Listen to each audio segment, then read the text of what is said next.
अगला अध्याय परमेश्वर शिव के यथार्थ स्वरूप का विवेचन तथा उनके शरण में जाने से जीव के कल्याण का कथन।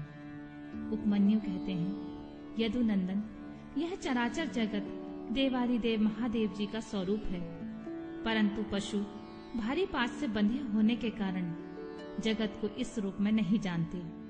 महर्षिगण उन परमेश्वर शिव के निर्विकल्प परम भाव को न जानने के कारण उन एक का ही अनेक रूपों में वर्णन करते हैं। कोई उस परम तत्व को अपर ब्रह्मा रूप कहते हैं, कोई पर ब्रह्मा रूप बताते हैं और कोई आदि अंत से रहित उत्कृष्ट महादेव स्वरूप कहते हैं।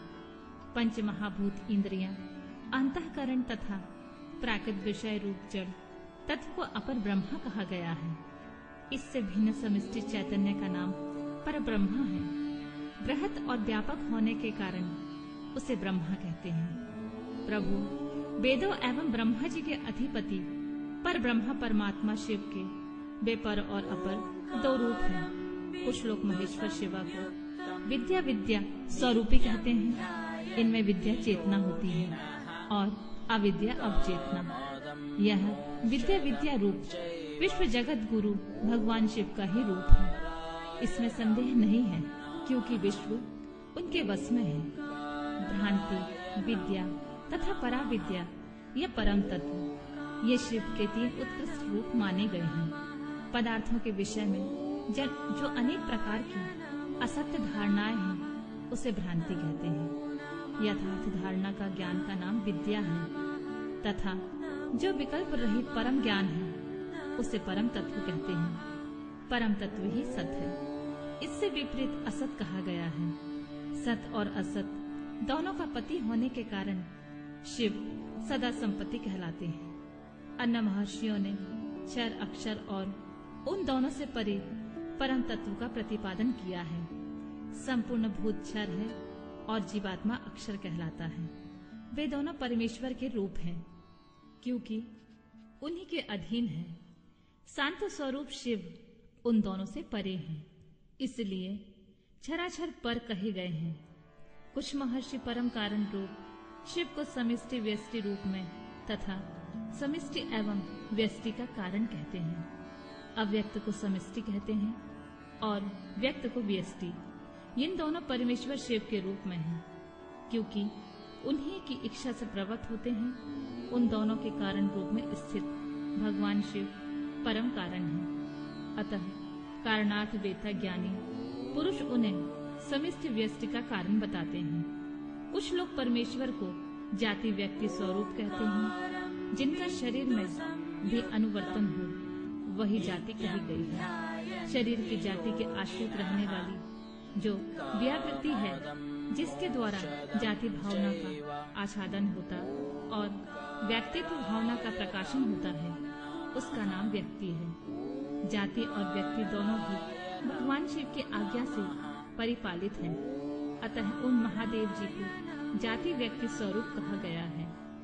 कोई कोई शिव को प्रधान, पुरुष, व्यक्त और काल रूप कहते हैं। प्रकृति का ही नाम प्रधान है। जीवात्मा को ही क्षेत्रज्ञ कहते हैं। 23 तत्वों को मनीषी पुरुष ने व्यक्त कहा है और जो कार्य प्रपंच के परिणाम का एकमात्र कारण है, उनका नाम काल है।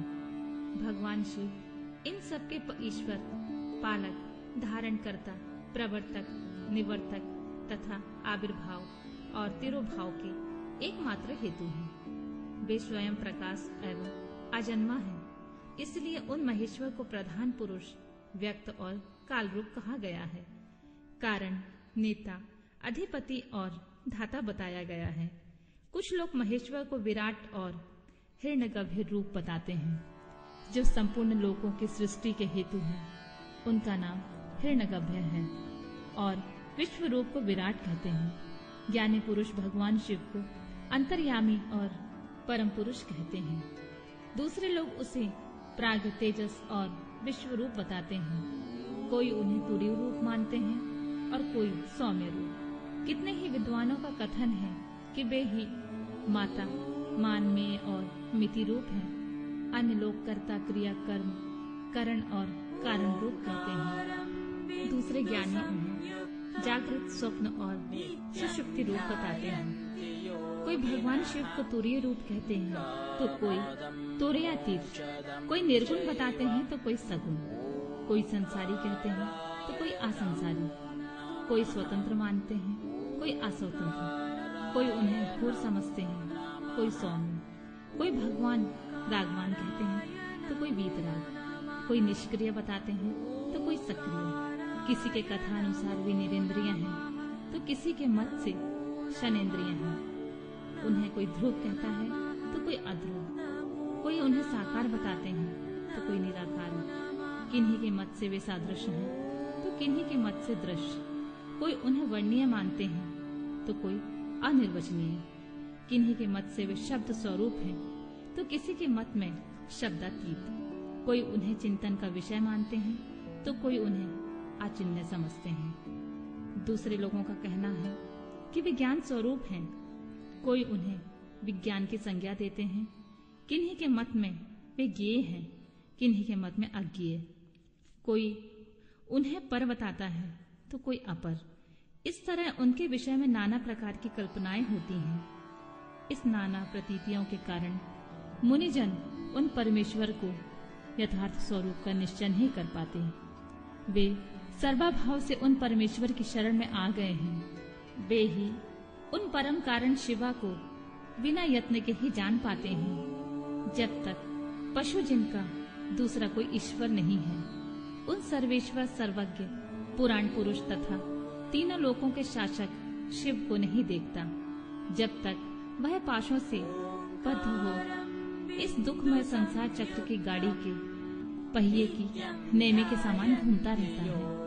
जब यह दृष्टा जीवात्मा सबके शासक, ब्रह्मा के भी आदि कारण, संपूर्ण जगत के रचयिता, सुवर्णोपम, दिव्य प्रकाश स्वरूप परम पुरुष का साक्षात्कार कर लेता है, तब पुण्य और पाप दोनों की भले भांति हटाकर निर्मल हुआ वह ज्ञानी महात्मा सर्वोत्तम समता को प्राप्त कर लेता है।